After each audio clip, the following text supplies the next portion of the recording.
Bueno, hoy estamos viendo entonces la clase número 8 del TEO 101. Estamos estudiando hoy el bautismo en el agua y también vamos a estar estudiando Génesis, la historia de José, pero hoy solamente vamos a estudiar el capítulo 37. Tenemos un par de semanas que nos quedan y José nos va a terminar, digamos, el estudio de Génesis. ¿Listo? Y nos vamos a tomar nuestro tiempo porque tenemos el tiempo y pues sí, ya te presento, gracias. Y José, pues, ¿está bien o quieres que te presente más? Está bien. Bueno, muy bien. Vamos entonces a hablar el tema primero del bautismo en el agua. ¿Leyeron el material? ¿Sí? A eso todos dicen sí. Sí. A ver, hablemos primero ustedes, les hago unas preguntas. ¿Qué consideran ustedes o cuál es la importancia del bautismo? ¿O qué entendieron del material que leyeron? ¿Quién quiere aportar? ¿Quién quiere decir algo? A ver, William. Yo, más información previa, tenía entendido que eran como símbolos que Dios, o que eran como símbolos que eran un símbolo. Pero tal vez viendo con la información, mezclado con el material, hay algo más allá de un símbolo que es como, es algo que Dios dijo como que teníamos que hacer, Claro. pero porque tenía un significado o una función espiritual muy fuerte en nuestra relación con Dios. Claro. Sí, son dos rituales que deja el Señor Jesucristo, ¿cierto? La Santa Cena y el bautismo. Son las dos que deja Jesús como ritual, que hoy en día se hace, pues se tiene que hacer en la iglesia, se debería hacer en la iglesia que casi que sagrado, ¿no? Esos dos rituales se tienen que hacer. La Santa Cena no se tiene que compartir cada momento ni cada 8 días, se debe compartir periódicamente. Y el bautismo, pues no es una cosa que hacemos los cristianos cada año, pues como para renovar nuestros votos, no, es algo que se hace una vez y para siempre. ¿Por qué no hemos hecho bautismos aquí en el Centro Ibisba? Pues porque escogemos muchas veces la opción de poder hacerlo en Jerusalén. Pero en Jerusalén no, pues en Tierra Santa, pero en el río Jordán, donde todos tenemos la oportunidad de ir, pues nos guardamos para ese momento. Porque pues yo sé que, digamos, cuando la gente sube a Jerusalén, a Tierra Santa, dice, me voy a bautizar en el río Jordán porque ya llegué hasta aquí, ¿cómo no lo voy a hacer? Pero ya han sido bautizados, ¿sí o no? Y no está mal, pues porque yo entiendo que eso representa algo muy especial para todos nosotros. Yo también me bauticé allá sin haber bautizado antes, no les voy a mentir, les voy a decir que yo no lo hice, ¿sí o no? Pero para muchos también es guardarse hasta ese momento, ¿sí o no? ¿Alguien aquí se bautizó por primera vez en el río Jordán? Bueno, 3 personitas. ¿Cómo fue la experiencia del bautismo suyo, Jennifer? No, pero ¿qué relata usted del momento? ¿Qué representó para usted el bautismo? Pues empezando porque no fue en cualquier lugar, sino fue donde se bautizó Jesús. Pues El eso Señor fue muy Jesús, especial. claro. Entonces fue muy bonito y obviamente uno lo siente. Además que el ambiente estaba muy propicio para eso. Entonces fue muy bonito. Claro, está viendo calor. No crea. ¿Cuándo fue? No, una vez nos tocó con un calor impresionante, también nos tocó con frío, pero el día que nos tocó calor fue muy bueno. Entonces uno quiere meterse a ese río rápido, por las inversiones por sanidad. Pero entonces el bautismo en agua tiene que ver primero, como lo que hablamos ahorita, el ritual, un ritual que estableció Jesucristo, pero también tiene que ver con una identificación, ¿sí? Y la idea es aclarar un poco las dudas, pues porque si hay un anhelo inmediato que usted dice, yo tengo que ser bautizado en este momento, y si siente que hay que hacerlo, pues lo bautizamos, eso no hay problema. Como le dijo Felipe al eunuco, ¿qué impide que yo sea bautizado en esta agua? Venga, lo bautizamos en el río Brisbane, nos vamos a Southbank y allá hacemos los bautizos y empezamos a hacer una cosa bien espectacular. Una vez hicimos un monte de alabanza en Golcos y Juancho y Sara nos llevaron a una quebradita, lo más de sabroso, y yo dije, aquí está bueno para hacer bautizo. Sí, porque el agua estaba apenas, estaba como hasta aquí. Entonces es para uno meterse y poder orar y todo eso. Pero bueno, primero que todo vamos a tocar, ¿qué pasó? Yo tengo una pregunta. Sí, Tengo señor. entendido que el bautismo es lo que tú decías. Primero es un acto simbólico. Segundo es como decirle al público, yo sigo a Cristo, creo en Cristo. Pero ahí también habla de que el bautismo representa un arrepentimiento. Sí, vamos a hablar de eso. Primero vamos a hablar de los 5, yo tengo 5 puntos aquí que voy a tocar del bautismo. Okay. ¿Sí o no? Esto no está en el material. Esto, como dice John Jairo Velázquez, esto no lo cuentan los libros de historia. Eso es un estudio aparte que encontré. Primero que todo, el bautismo, ¿sí? No salva. ¿El que salva es quién? Cristo. ¿Okay? Hay unas doctrinas muy equivocadas en las iglesias, no todas, pero en ciertas, que si no se bautiza no es salvo. O sea, como que la salvación, porque la Biblia dice, si esa persona recibe a Cristo y fuere bautizado, será salvo, ¿sí o no? Pero lo primero que tenemos que entender que el orden es recibir a Cristo, ¿sí o no? Y luego que yo recibo a Cristo, yo puedo entonces tomar una decisión de bautizarme. Digamos, la doctrina de la iglesia bautista viene de una reforma en el año 1600 que se llama los anabaptistas. Los anabaptistas tenían una condición para bautizar a una persona, un cristiano, un creyente, y era que por lo menos andara un año en su fe, ¿sí? Porque de cierta manera, yo creo que no todos los que se nos han compartido de Cristo inmediatamente lo recibimos la primera vez, ¿sí o no? ¿Cuántos de nosotros de pronto recibimos a Cristo un tiempo largo? Me acuerdo cuando Laura fue al grupo de oración la primera vez, pues estaba en la casa mía, le tocó ir. ¿Sí o no? Nosotros llegamos y Erwin le profetizó, ¿sí o no? Le voy a explicar por qué. Porque ella dijo, bueno, yo soy católica, pero estoy aquí. Y Erwin le dijo, le doy un mes. Jennifer estaba ahí. Sí, le doy un mes. Y menos de un mes ya estaba ahí, aleluya, gloria a Dios. A ella se le compartió de Cristo ese día, ese momento, pero recibió a Cristo no. Recibió a Cristo cuando ella se sintió identificada con Cristo, ¿sí o no? Y luego para ella hacer su bautismo no fue solamente que es que tengo que hacerlo, sino que fue consciente de su decisión, ¿sí o no? Entonces el bautismo no es algo que se va haciendo por hacerlo, porque hagamos bautismo, la gente quiere bautizar, ¿sí o no? No, hay que ser conscientes, ¿ok? Y el bautismo, a diferencia de lo que nosotros consideramos en nuestras raíces católicas, no es una cosa por aspersión, ¿sí o no? ¿Implica qué? Sumergidos, ¿no? Porque es que a nosotros de pronto nos pueden haber bautizado como la iglesia católica con ¿qué? Con agüita, como el ¿sí vieron el cura que el sacerdote que iba echando, pringando sangre? ¿No? Pero ese tipo de aspersión no es el bautizo que el Señor hablaba. Incluso cuando se habla del bautismo ni siquiera tiene que ser que alguien me sostenga, ¿no? Los bautizos que veían en Israel, la práctica era que la gente entraba a unas piscinas, descendían, ¿sí o no? Unas piscinas con escaleras. Te das cuenta que este es el agua, aquí está el agua, ustedes van bajando, ¿cierto? Se inmergen, ¿cómo es? Sumergen, gracias. Y al otro lado salen, ¿sí o no? Y eso es lo que estaba representando esa limpieza. Entonces, vamos a hablar de 5 puntos del bautismo. Primeramente, Mateo 28, 18 al 20 dice, vayan y hagan discípulos ¿a qué? ¿Y qué dice después? Bautizándolos, ¿sí o no? En nombre del Padre, Hijo y del Espíritu Santo. Primeramente, el bautizo, Mateo 28, 18 al 20. Primeramente, el bautismo en el agua es una idea de Dios. Jesús lo encomendó. Lo hacemos porque es una idea de Dios. Si Dios a mí me dice que es algo que Él quiere que hagamos, pues yo no le meto tantamente a eso, ¿sí o no? Pasa en el Antiguo Testamento, había unos que se llamaban los nazareos, ¿sí o no? No nazarenos, nazareos. Y los nazareos eran personas como Sansón. ¿Cuál era la condición que Dios le dijo a Sansón? No podía tomar licor y no podía comer ciertas cosas, y era un hombre que no podía cortarse el pelo, ¿sí o no? Dios lo escogió y le dijo, viejo, hay que hacer eso. Yo me imagino que él habrá peleado mucho con esa idea, pero ¿por qué no me puedo cortar el pelo si todos mis amigos se cortan el pelo? ¿Por qué no puedo tomar vino si tengo sed y no hay nada para tomar sino eso? Porque el Señor le dijo, porque yo tengo algo para ti y no quiero que lo hagas. Esto nace en el corazón de Dios, ¿sí? Dios tenía un propósito con el bautismo y lo vamos a ir viendo a la medida que voy estudiando cada punto, pero uno de esos era eso, ¿cierto? Es una ordenanza que Dios nos da, ¿ok? Y cuando yo recibo a Cristo, tengo que preguntarme, Dios, ¿qué quieres que haga? Y si el Señor te dice, bautízate, pues ¿qué haces? Te bautizas. El segundo es que el bautismo no salva a nadie, no es un ritual que salva, pero sí es un ritual que me identifica públicamente ¿con quién? Con Cristo.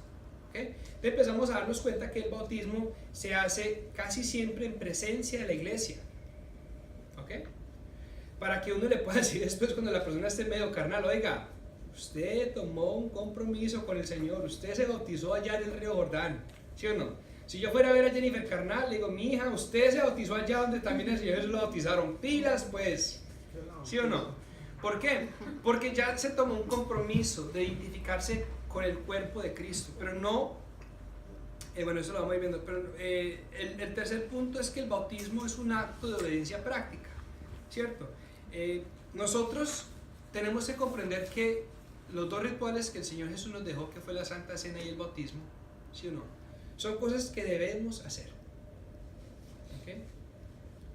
Muchas veces el pensamiento del bautismo como algo, o no sé si es vergonzoso, o religioso, o lo que sea, ¿sí o no? A veces las personas piensan que ya si se bautizan, forman parte de la iglesia y no pueden salirse de la iglesia, ¿sí o no? Pero es que el bautismo no es un acto que me liga a una institución, el bautismo es un acto que me liga a Cristo, ¿sí o no? Donde yo le estoy diciendo al Señor, Señor, yo hoy me estoy identificando con tu muerte, pero también me estoy identificando con ¿qué? Con tu resurrección, ¿sí o no? Esto me lleva entonces al cuarto punto, que el bautismo, ¿sí? Es nuestra manera de decirle al Señor, Señor, yo te quiero seguir. No me quiero quedar solamente con ser un espectador cristiano, ser una persona que observe a los cristianos y que observe milagros. Yo hoy me estoy identificando contigo. Vamos a abrir ahí en Romanos 6. Vamos a leer el versículo 3 y el versículo 4.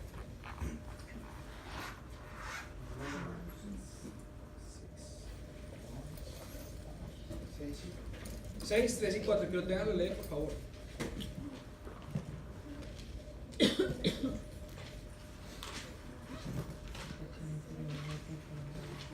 Romanos 6. 3 y 4. Léalo. ¿Acaso no saben ustedes que todos los que fuimos bautizados para unirnos con Cristo Jesús, en realidad fuimos bautizados para participar en su muerte? Por tanto, mediante el bautismo fuimos sepultados con Él en su muerte, a fin de que, así como Cristo resucitó por el poder del Padre, también nosotros llevemos una vida nueva. ¿Sí entienden por qué con este versículo no es que se bautiza cualquiera? La persona tiene que tener una conciencia de que ¿qué? Yo estoy participando de la muerte de Cristo y también estoy participando de la vida de Cristo. Ustedes han visto que cuando yo hago la Santa Cena, yo aquí invito a la gente a que haga, que reciba a Cristo y a que no tenga pecados inconfesos, ¿sí o no? La pregunta mía, no, ¿ustedes también han observado que cuando yo le digo a una persona que si no está de acuerdo con eso, que no participe de la Santa Cena? ¿Sí me han escuchado? ¿No han presenciado eso? Bueno, mi esperanza siempre es que la gente lo haga, pero también he tenido que decir, si usted no está de acuerdo, si usted no ha recibido a Cristo y si usted no tiene pecados, entonces no coma de esto, porque la Biblia dice que el que come y bebe indignamente también morirá indignamente, ¿sí o no? O sea que nosotros tenemos que tener claro que esos dos rituales son cosas sagrados que tenemos que seguir al pie de la letra, ¿ok? Ahí sí los tenemos que volver prácticamente de A. Y pues Pablo está expresando aquí en el bautismo que es que el bautismo es una identificación con la muerte de Cristo, pero también con la resurrección. Entonces, ¿sí vieron cómo la personita fue bautizada en el video? ¿Sí o no? Entonces, cada vez cuando una persona se bautiza, digamos, cuando hemos hecho los bautizos, yo le pregunto a la persona, primeramente, ¿usted sabe quién es su Señor y su Salvador? ¿Sí o no? Me tiene que responder ¿quién? Jesucristo. Yo le pregunto, ¿dónde está Jesucristo en su vida? En mi corazón, ¿sí o no? Y le pregunto que si entiende y si está dispuesto a morir a su vieja vida para aceptar la nueva vida en Cristo, ¿cierto? Gálatas 2:20, con Cristo estoy juntamente crucificado y ya no vivo yo, más bien Cristo mío. 2 Corintios 5:7, de modo que si alguno está en Cristo, nueva criatura es, las cosas viejas pasaron. ¿Por qué le hago esas preguntas? Ahí mismo. Porque necesitamos estar conscientes de que el bautismo la persona sepa lo que va a hacer. Cuando la persona me dice sí, entonces se bautiza en el nombre del Padre, el Hijo y el Espíritu Santo, porque eso es lo que Jesús nos dijo, ¿cierto? Bautizándonos en el nombre de ¿quién? El Padre, el Hijo y el Espíritu Santo, ¿cierto? Diciéndoles, ahora usted deja su vieja vida y ahora usted deje su nueva vida. La pregunta mía es, si no se ha bautizado, ¿usted puede vivir una nueva vida? Sí. ¿A quiénes dicen sí? Levanten la mano. ¿Quiénes dicen no? ¿Por qué, Márgara? Exponga su caso. ¿Usted alzó la mano? Pues es que si uno se bautiza es para vivir una nueva vida. Sí, yo digo, si no se bautiza, ¿puede vivir una nueva vida? Yo digo que no, ¿Por qué? porque si no se ha bautizado no puede vivir una nueva vida. ¿Y qué tal si, digamos, usted se ha bautizado? Una vida normal, sí. Ok. Pero uno puede vivir una vida normal, la que No. venía llevando, no Claro. una nueva vida. No, digo yo que yo entiendo lo que estás queriendo decir, pero para aclarar la doctrina, porque aquí es el problema de lo que estamos queriendo hablar, yo puedo tener una nueva vida sin haberme bautizado. Sí, porque estamos hablando de que el que salve, el que cambia mi vida es en Cristo. Dice, de modo que si alguno está en Cristo. O sea, la Biblia dice, no que de modo que si alguno sea bautizado, nueva criatura es. Pablo dice, cuando nosotros participamos en el ritual del bautismo, usted no se acuerda que usted, o sea, Pablo aquí está dando una exhortación, ¿sí o no? Que aquel que se ha bautizado, menos excusa tiene para decir, me voy a volver a mi vieja vida, ¿sí o no? Pero yo en el momento que recibo a Cristo, mi vida puede cambiar, de por sí cambia, ¿sí o no? Yo, en el momento que me bautizo, es el momento que tomo conciencia que ya estoy dispuesto 100% de dejar mi vieja vida atrás y asumir mi nueva vida en Cristo. Ahora, dispuesto, ¿es que usted lo haga? No, es que usted tiene disposición en su corazón para ver una nueva vida en Cristo. Muy diferente a que usted ya la esté viviendo. ¿Ah? Solamente es un ritual. Es un ritual puntual, vale aclarar que el bautismo es algo puntual, la Santa Cena es constante, mientras que el bautismo es puntual, y que el bautismo me identifica con la muerte y con la resurrección de Cristo. Y es mi manera de decirle al Señor, ahora esta es mi verdad contigo. Ahora es que yo voy para adelante contigo y ya no voy a mirar más para atrás. O sea, pero es un compromiso serio, ¿no? O sea, no es para tomarlo a la ligera, es lo que le estoy queriendo decir. Sebas, tengo una duda, pues de pronto no es muy al lugar, pero ¿por qué entonces hacen los bautismos en otras iglesias cuando la persona está, pues no tiene uso de razón, que no puede tomar esa decisión y esas preguntas? ¿Y qué diferencia hay? ¿Quién me está hablando de qué tipo de bautismos? De la católica. ¿De la católica? Sí. Dale claro, mijo, tranquilo que aquí podemos... No, ¿De los porque bebés? No solamente la católica, Ah, ok. sino también la anglicana, en un montón Sí, de sí, sí. iglesias. Porque es una práctica, es un ritual que se ha vuelto costumbre en las iglesias. ¿Sí me entiendes? Sí. ¿Sabes? Pero no hay... claro, no hay sustento bíblico. Ah, ok, Bien, no hay sustento bíblico. claro, pues, digamos, a uno cuántas veces, por otro ejemplo, se le enseñó que si le prendía una vela a un santo, que eso le iba a ayudar a uno. Pero ¿dónde está eso en la Biblia? Hoy por hoy usted tiene eso claro en su corazón. Antes, ¿qué hemos hecho? Cuando se ha practicado eso, hemos orado por usted para limpiarlo de esas consagraciones que se le han hecho a esos santos. A ver, Luisa primero. Sebas, cuando hablamos del bautismo católico cuenta con No. El bautismo. Porque estábamos hablando de que el bautismo implica una inmersión, ¿sí o no? Completa y salir otra vez, ¿sí o no? Eso que estábamos hablando es una aspersión. El bautismo católico es un bautizo por aspersión o por derramarle agüita, pero no es una inmersión completa. Y pues hablando ya, entendiendo un poco lo que es el bautizo que Jesús nos quiere que Jesús quiere que hagamos, es un bautizo que implica conciencia. Porque Pablo dice, ¿o no sabéis que todos los que hemos sido bautizados en Cristo Jesús hemos sido bautizados en su muerte? O sea, ¿un bebé tiene conciencia de este pasaje? No. Un recién convertido, un neófito, que es lo que se le conoce, ¿cierto? Sí, es un neófito, es la palabra. El feligrés que recién recibe a Cristo es un neófito. ¿Un neófito tiene conciencia de esto? No. A ver, si Cristian lleva que un añito largo, si yo llego y le comparto de Cristian, de Jesús, él acepta a Cristo, inmediatamente le digo, ahora usted tiene que ser consciente de lo que usted se está metiendo, hermano, vamos a bautizarlo. Pero eso fue lo que pasó con Nicodemo. Que él dijo como de una vez, y esto ya, y le bajó un chapito y ahí lo bautizaron. Pero él dijo, ¿qué me impide? Pero ese hombre estaba convertido y hay gente que... Mira, yo te digo una cosa, Mabel, y a todos, hay personas que reciben a Cristo y es como que literalmente cielo a la tierra, de oscuridad a luz, pero impresionante, de blanco a negro, así. Hay unos que nos demoramos tiempo para convertirnos. Sí, bueno, hay unos que estamos ahí en la iglesia, como Laura, que no, yo soy católica. Un mes se demoró ella. Y después, bueno, vuelva y hágale. Dígame, William. Mira que eso, ahora que lo mencionaba Andrés, creo que ese es un punto muy, en mi familia por lo menos es controversial, el tema del bautismo, porque mi abuelito era muy católico. Pero yo ahorita entiendo que más allá de, obviamente es el ritual que Jesús estableció, y es como es la orden, háganlo, ¿sí? Eso. Pero no le busque como tanta explicación, sino háganlo. Pero más allá de entenderlo es la actitud que uno tiene que tener, y yo por eso, un bebé no tiene la conciencia de... ¿Se acuerdan cuando Jesús se le presenta a Juan el Bautista para ser bautizado? ¿Qué le dice Juan el Bautista? Que Jesús tiene que bautizar. Dice, no, yo tengo que ser bautizado por usted. ¿Y Jesús qué le dice? No, yo primero. Hay que cumplir la ley, hermano. Y si yo le voy a pedir una cosa, porque es que Jesús da la ordenanza, pero Jesús es eterno. O sea, Jesús sabía que esto era algo que se iba a hacer. Y él dice, no, primero cumplamos esto, porque esto se viene para adelante. Es que todo lo que la Biblia muestra en el Antiguo Testamento, ¿sí? Es un prototipo de lo que Cristo hizo y hace por nosotros día a día. Todo del atonement, del sacrificio, cuando nosotros oramos, Señor, cúbrenos con tu sangre, ¿qué le estamos diciendo? Señor, cubre mi pecado, limpia mi pecado. Sé tú, Señor, haciendo uso del Cordero de Dios, que quita ¿qué? El pecado del mundo, ¿sí? Porque si nosotros estamos esperando hacer rituales, como lo decía el Antiguo Testamento, tenemos que andar matando animales cada 2 segundos. ¿Sí o no? ¿Estamos?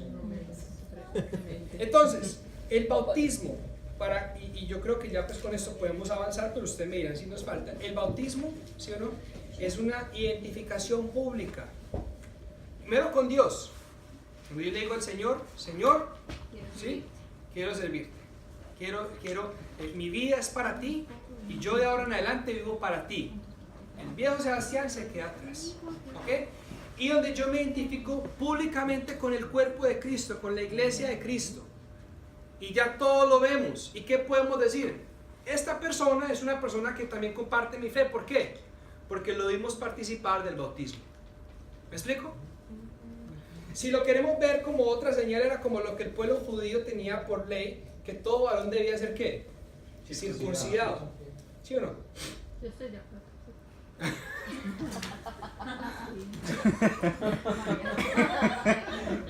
No, de verdad. Médicamente sí. Pues, Aquí no me va a a preguntar. la próxima semana todos sigamos. vienen listos. Podemos girar la cámara. Yo sí quiero circuncidar a mi hijo, pero tengo que buscar quién me lo circuncida. Pero entonces, no sé qué hacerlo, mi hija. Pero entonces lo que les quiero decir es que digamos que el bautismo, Pablo nos está enseñando que, el apóstol Pablo, inspirado por el Espíritu Santo, nos está enseñando que esa es como nuestra marca, nuestro ritual de que somos ¿qué? Bautizados. ¿Cierto? ¿Queda claro? Bueno, entonces, yo voy a proponer lo siguiente. No ahora, tengo que planear para hacerlo. A mí me gustaría, por la verdad, yo me aguanté para irme para Israel, ¿cierto? A hacer mi bautizo allá. Pero era porque yo quería hacerlo allá y porque me parecía algo especial. Y cuando entendí esto, yo dije, no, yo ya fui bautizado, pero voy a esperar a hacerlo allá, ¿sí o no? Pero si usted ve que me dice, no, Sebastián, es que definitivamente hay que hacer un bautismo, y si el Espíritu Santo nos muestra que hay que hacer los bautizos, los vamos a hacer. ¿Cuándo los vamos a hacer? Esperemos que sea en invierno. No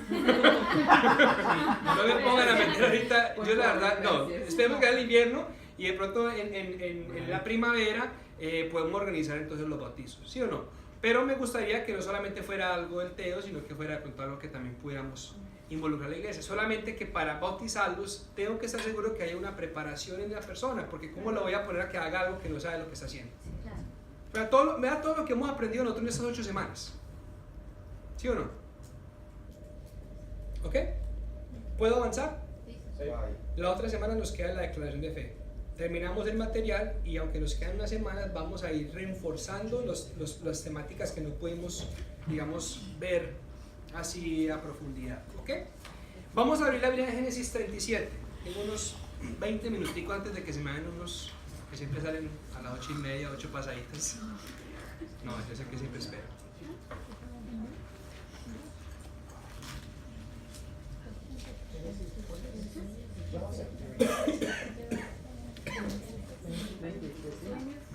Génesis 37. Bueno, Voy a leer una introducción de José, el último personaje que nos falta para estudiar en la Biblia. Nos vamos a encontrar con otros personajes en la historia de José, pero José es el protagonista, ¿sí o no? Si ustedes quieren pueden ver la novela de José. Hay una novela de José. Hay una película. Una película, pero hay una novela brasilera, si no estoy equivocado. De Netflix. Ah, sí, José, yo sí, el encantador de sueños, sí, Netflix lo he visto. Ah, sí, era una película.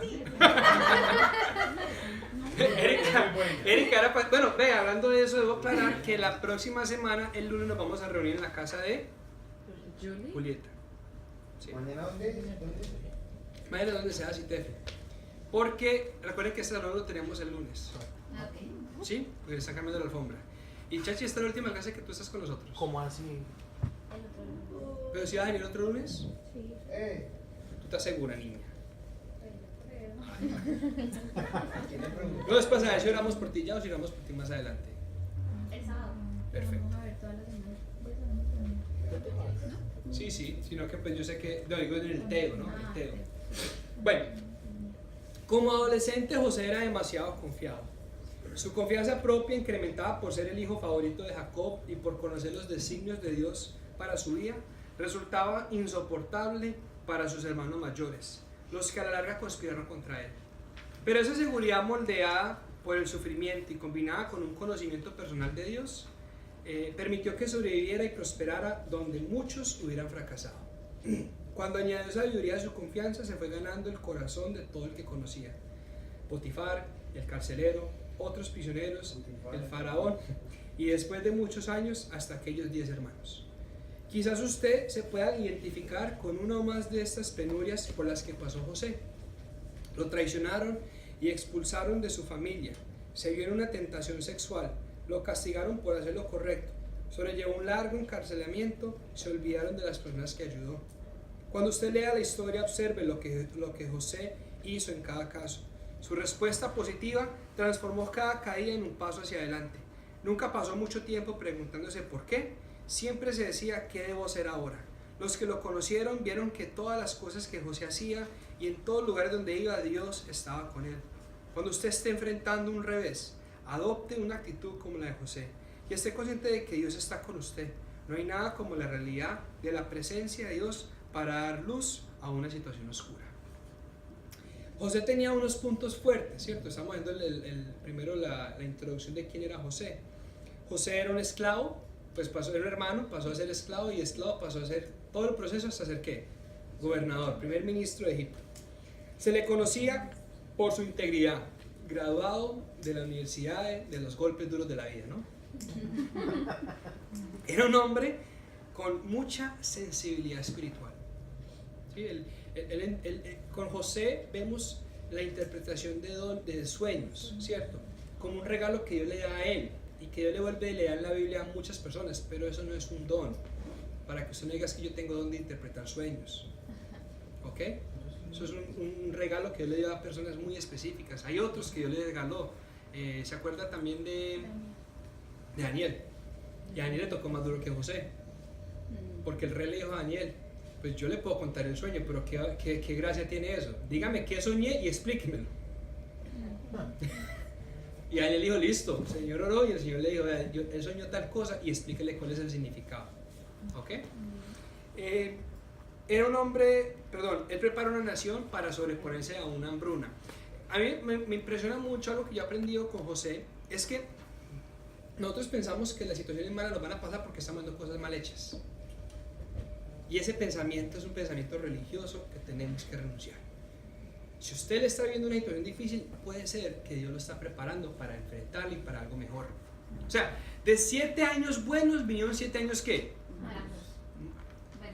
Malos. Pero en eso, ¿Dios a quién prosperó? A José. Solamente que José se supo preparar para el tiempo difícil. Y nosotros muchas veces queremos que siempre sea el tiempo de las vacas gordas. Y que hayan vacas gordas y que hayan, y que hayan, y que hayan, y que hayan. ¿Sí o no? Pero no, usted toma una decisión tranquila que Dios lo va a respaldar. Debilidades y errores. Su orgullo juvenil le causó fricción con sus hermanos. El hombre era muy ¿qué? cancherito, ¿no? Orgullosito, mucho peinadito, mucha túnica de color, De colores. mucho hijo favorito, Se me van a servir. mucha lechita, ¿sí entendés? Entonces, pues, sí, mucha túnica. Lecciones de su vida. Lo que importa no son los sucesos, ni las circunstancias de la vida, sino nuestra manera, óigame bien, de actuar ante ellos. Con la ayuda de Dios, cada situación puede ser usada para bien, aun cuando otros pretendan causarnos daño. ¿Sí o no? Son las lecciones que nos deja José. Y bueno, José estaba en Canaán, estaba en Egipto, su ocupación era pastor, esclavo, convicto, tuvo la ocupación de convicto, ¿cierto? Gobernador. Y bueno, tenía, bueno, no le demos esposa, aunque sabemos que estaba casado. Bueno, mentira, sí le demos la esposa era la hija del faraón, ¿sí o no? Cuando se lo entregó. Pero vemos que José pasó 13 años en un proceso de formación fuerte. ¿Okay? Nosotros llevamos 6 meses, un año aquí en formación y ya empezamos a llorar, ¿no? Pasamos 3 meses. ¿Cuántos fueron? ¿13? 13. Pasamos 3 años, 2 semanas o 2 meses por el taller del maestro y mal. Pues ya les campos, aunque me duela, ayudará, ¿sí o no? Versículo Génesis 37, versículo 1 al 4. ¿Qué pasó en Génesis 37, del 1 al 4? De hecho, ustedes se van acordando y vamos dialogando. Primero, vemos que hay un favoritismo, ¿sí o no? Con José. Él era el hijo favorito, era el baby de la casa, ¿ok? Y José tenía un trabajo que era que él tenía que informarle a su papá las travesuras de los hermanos. ¿Cómo se llama eso en el español de hoy en día? El sapo, el que más, el lambón, dijeron por acá. ¿Qué más le podemos decir a José? Chupamedias. O sea, ese era José. ¿A quién le gusta un sapo?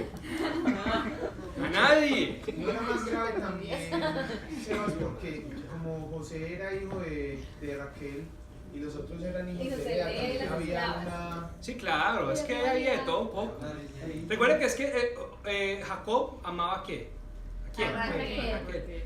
Y Raquel no pudo tener hijos, y cuando lo tuvo a Benjamín, a José, A José y a Benjamín. y después a Benjamín, y a los dos los amó. Sí.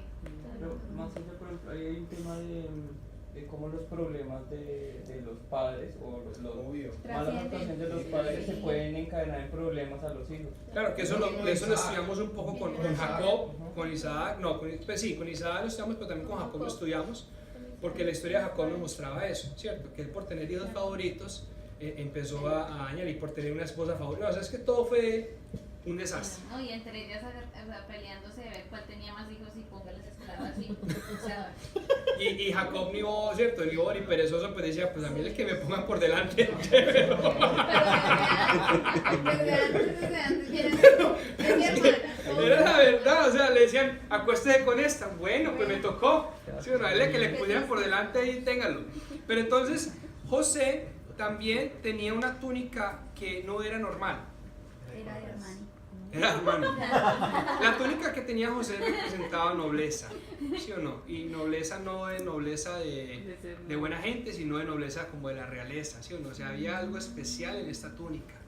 Y obvio, resaltaba, porque digamos que todo el mundo tenía una túnica beige o una túnica café, y ese tenía una túnica de colores.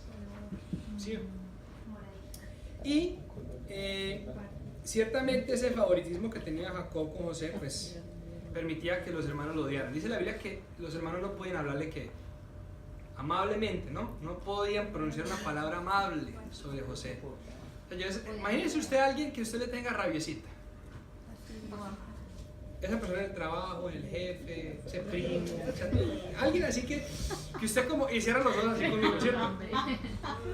Como que le cuesta a uno decirle, por favor, gracias. Ahora, versículos 6 al 11. Los hermanos de José ya estaban enojados con él.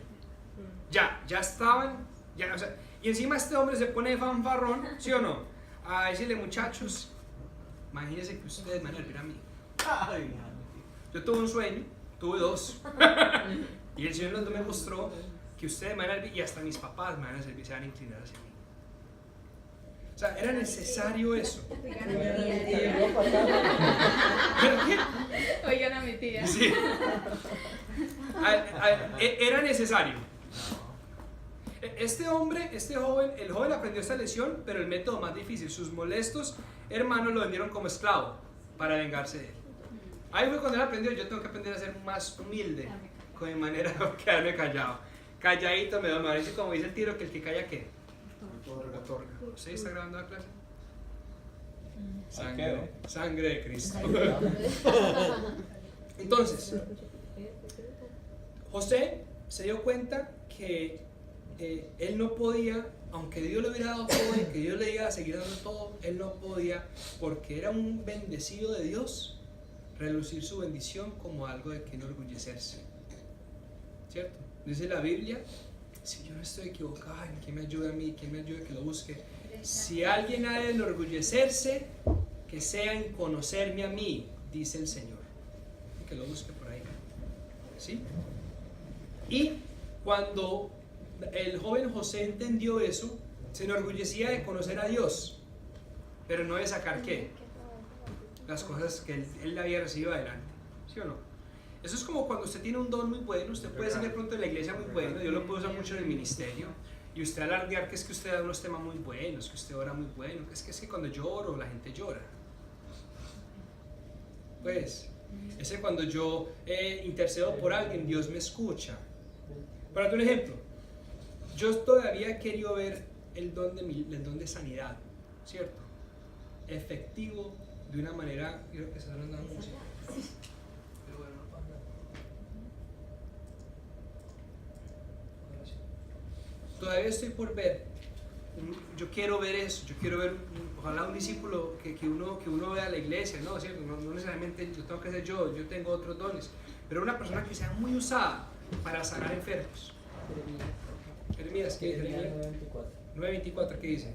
Pero los que deseen jactarse, que lo hagan solamente en esto, en conocerme verdaderamente y entender que yo soy el Señor, que es el amor inagotable. Sí. Claro, ese es. Jeremías 9:24, se los dejo ahí. Jeremías 1. 9:24. Entonces, perdón. Y yo todavía estoy por ver a alguien que se deje usar por los dones, que tenga un don del Espíritu Santo, que se deje usar por el Espíritu de una manera, pero hay que tener humildad para eso. Imagínense usted sea una persona que el Señor le dé un don para que usted imponga la mano sobre cualquier enfermo y cualquier enfermo se sane. Así. O sea, ¿qué humildad tiene que haber en el corazón de uno? Para que eso no se le suba a uno a la cabeza. Y a veces, ¿qué pasa? Yo le da uno los dones y se le suena a la cabeza. Todos sabemos que Sergio canta muy bonito. Pero imagínense, Sergio no fuera humilde. Lo perdemos.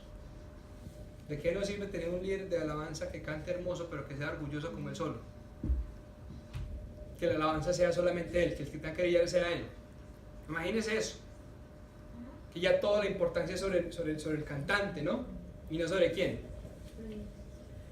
O sea, y yo estoy seguro que, digamos, yo cuando escucho a Sergio cantar y tocar 25 instrumentos, ¿cierto? Porque es, Sergio, ¿qué? Hasta el piano. ¿Sí o no? Y digo, gloria a Dios, porque los talentos confirman los dones y el llamado, ¿sí o no? Toda la habilidad que él tiene musical es la confirmación de que Dios definitivamente lo ha escogido para algo muy importante en esto. Yo le decía, este mes lo vamos a aprender, en el mes de la alabanza y la adoración les doy un anticipo, si me da tiempo, es que la alabanza y la adoración es igual de importante, si no más, que el tema. Yo le decía a Sergio, ¿le compartiste esto a Erika? Okay. Yo le decía a Sergio y a Erika, porque si ya le comparte, ya le puedo decir que le compartí a los dos. Gracias. Yo le decía a él, mira, si vos no entendés lo importante que es la alabanza y la adoración, créeme que estamos perdiendo mitad de la reunión. Porque la reunión no es cuando el tema empiece, la reunión es cuando empieza ¿qué? La alabanza. ¿Sí o no? Yo le decía, yo sueño con que usted tenga unos tiempos de alabanza y adoración con el pueblo, que llevemos al pueblo a alabar y orar tanto, que yo predique 10 minutos. Los que han ido a peregrinación, ¿cuánto se demora un tema en peregrinación? ¿Cuánto hacemos las alabanzas? ¿Sí me explico? Queremos darle más importancia al predicador. No, démosle más importancia al Señor. No esperen que yo tenga que tener una predica de 40 minutos para que digamos, ahora sí vimos al Espíritu Santo moverse. No, el Espíritu Santo se mueve. Dice la Biblia que Dios es Espíritu, y donde está el Espíritu de Dios hay libertad. Y dice la Biblia que Él habita en las alabanzas de su pueblo. Él no habita en los temas de su siervo. ¿Sí me explico? Alabemos al Señor. Pero entonces, si queremos ser usados por el Señor de esa manera, hay que tener lo que José no tuvo en esa edad cuando él tuvo los dones del Señor: humildad. Y la primera lección que empezamos a ver con José: usted puede ser un berraco, usted puede ser muy usado y muy útil en la mano del Señor y muy seleccionado por el Señor para grandes cosas, pero si no hay humildad, chao. Lo termina metiendo como un esclavo, termina en un pozo, que es lo que vamos a ir leyendo. ¿Sí o no? Versículo 12 al 20. ¿Le ha hecho sentir la envidia, deseos de matar a alguien? Antes de que usted diga, claro que no. Antes de que diga, claro que no, observe lo que sucedió en esta historia. 10 hombres estuvieron dispuestos a matar a su hermano por causa de una túnica de colores y algunos sueños. Su envidia se convirtió en una ira terrible, cegándolos totalmente. La envidia puede ser difícil de reconocer porque podemos buscarle justificación. La envidia fuera de control puede crecer rápidamente y llevarnos a pecados más serios. Mientras más tiempo cultive su envidia, más difícil le será desarraigarlo. El momento de tratar con la envidia es cuando uno nota que está llevando un registro de lo que poseen los demás, de lo que llevan los demás, de lo que le da a los demás. ¿Sí? Y aquí estamos viendo que si usted y yo no controlamos la ira y no la dejamos de alimentar, nos van a venir unas consecuencias muy serias. Lo peor de la ira es que el único que sale dañado es uno. Ira, rabia, enojo, rencor, como usted lo que llama amargura, sale uno herido, lastimado. Los otros se van a equivocar, sí. Pero por eso empezamos diciendo que lo que José vivió es un éxito donde muchos hubiéramos frustrados y muchos hubiéramos salido derrotados. ¿Sí o no? Ante tanta situación difícil que vio José, nunca negó a Dios. Pero eso lo tenía claro. Él conocía al Señor. Versículo 21 al 28. Encontramos que van a vender a José, ¿sí o no? Entonces, ¿pero dónde lo meten primero? A un pozo. Esa cisterna era una cisterna abandonada, ¿sí? Rocas filosas, raíces cubrían sus contornos, enraizada, seca, era un foso de muerte. Este muchacho de 17 años yacía en el fondo, tal vez un muchacho de brazos y piernas delgaditas, así todo apretadito, ¿sí o no? Ahí metido. Sus manos y pies atados, apretujado en un espacio pequeño, tal vez sus ojos desorbitados por el miedo, su voz enronquecida de tanto gritar. Dicen en el 42:21, y decían el uno al otro: verdaderamente hemos pecado contra nuestro hermano, pues vimos la angustia de su alma cuando nos rogaba y no le escuchamos. Por eso ha venido a nosotros nuestra angustia. O sea, él se cansó de gritar: ayúdenme, ayúdenme, tengan misericordia, piedad, por favor, ayúdenme, ayúdenme, ayúdenme, hasta que su voz quedó ronca.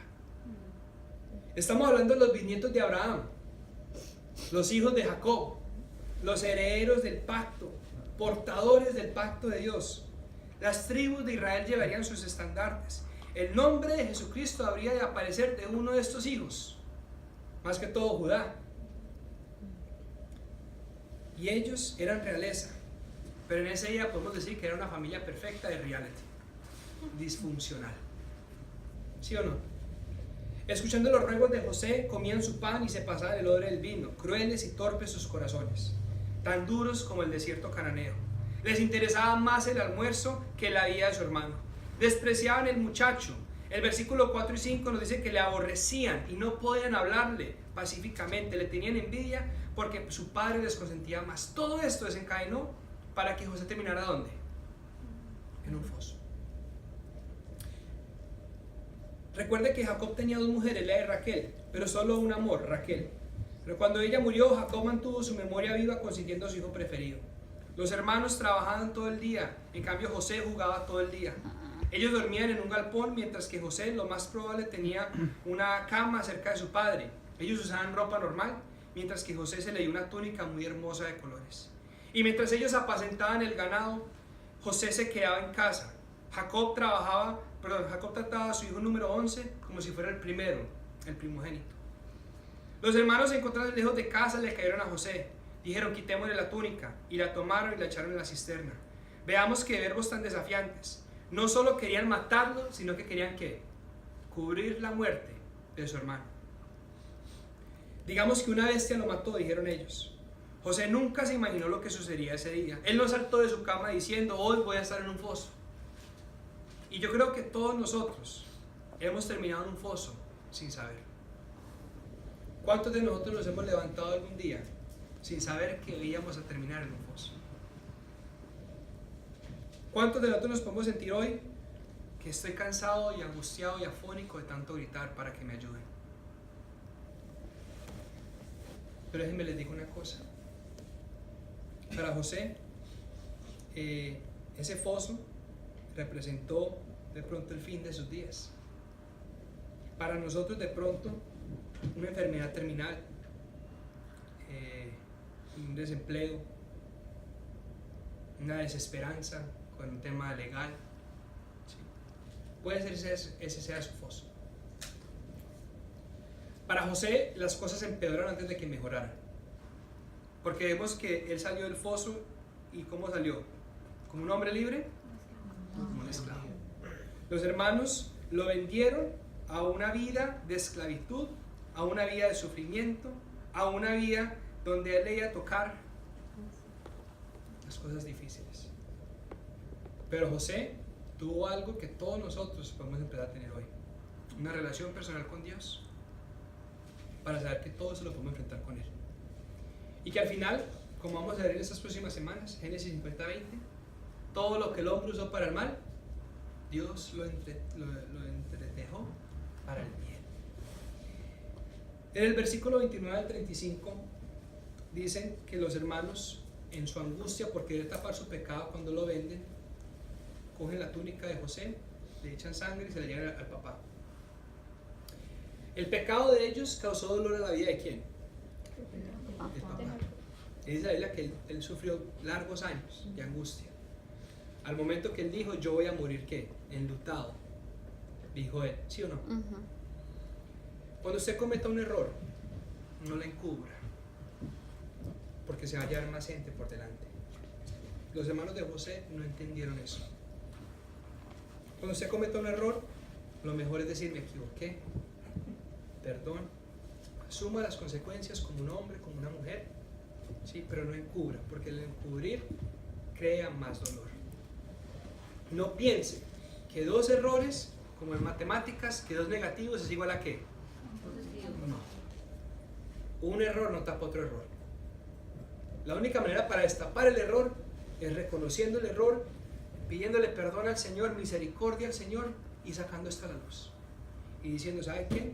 Me equivoqué, pero no puedo seguir haciendo más daño. Prefiero parar ya, porque si sigo mintiendo y si me sigo equivocando y si sigo haciendo más errores, voy a llevar más gente por delante. Yo le invito hoy, y me invito a mí mismo también, en el momento que nos equivoquemos, saquemos las cosas a la luz. Todos podemos fallar. Yo no estoy pensando en que usted no vaya a fallar. Sería ilógico de mi parte pensar que usted no va a fallar. Pero por favor, no encubra el pecado. No encubramos el pecado de otros. Nos equivocamos, digamos ya, pero no creamos que un error es otro error. Eso es un pensamiento muy, muy equivocado. ¿Sí? Es como, yo he escuchado muchas veces, para darles un ejemplo, la pareja que queda embarazada antes de matrimonio. Un ejemplo, ¿cuál es el error que se hacía después? Tiene que casarse. ¿Y eso qué hacía? Nada. Un error no era otro error. Hablen bien, si les parece a los dos que se van a casar, cásense. Pero no piensen, y yo no estoy diciendo que acá no tiene que casar, ojo. Solamente estoy diciendo que puede ser un error muy grande casarse con una persona que usted no quiso tener un hijo. Sea responsable con el hijo, pero no piensa que tenga que casarse para remendarle el error. ¿Estamos? Eso es un ejemplo. por favor no me cojan fuera de contexto. ¿Sí o no? No, Nos yo dijo no. que no nos casáramos. No, me esperan acá. Embarácenme, que el líder dijo que no me tenía que casar si me embarazaban. No. Estoy diciendo yo, por favor, no, tengamos una sensibilidad con lo que hacemos. Vea, yo me doy cuenta que ustedes lo escuchan a uno mucho. Porque lo van a uno referenciando. Marzo 14 del 2013, Sebastián, usted dijo tal y tal cosa. Pero no, venga, espere, métame dentro del contexto, ¿no? No me saquen de contexto una frase y luego quieran aplicar la ley, ¿no? Tengamos por favor sensibilidad y consideración. ¿Amén? Bueno, entonces, la otra semana, sigamos leyendo Génesis hasta que se acabe. Vamos a ir estudiándolo. Falta la declaración de fe, ¿ok? Y pues seguimos en nuestro tiempo de ayuno, ¿ok? Vamos a orar. Señor Jesús, gracias por esta clase, por este tiempo que tú nos regalas. Te pido, Espíritu de Dios, que por favor tú nos renueves como siempre. Que tu palabra sea lámpara para nuestros pies, esa luz que alumbra nuestro camino. Bendecimos todos los que están aquí, los que no pudieron venir hoy, y que sea tu bendición especial sobre nosotros en este ayuno. Quiero orarte específicamente para que fortalezcas nuestros cuerpos en este tiempo de ayuno, para que podamos resistir estas 2 semanas y no solamente resistir dejar de comer, sino disfrutar más de tiempos con tu presencia. Es en Cristo Jesús que hoy hemos orado. Amén.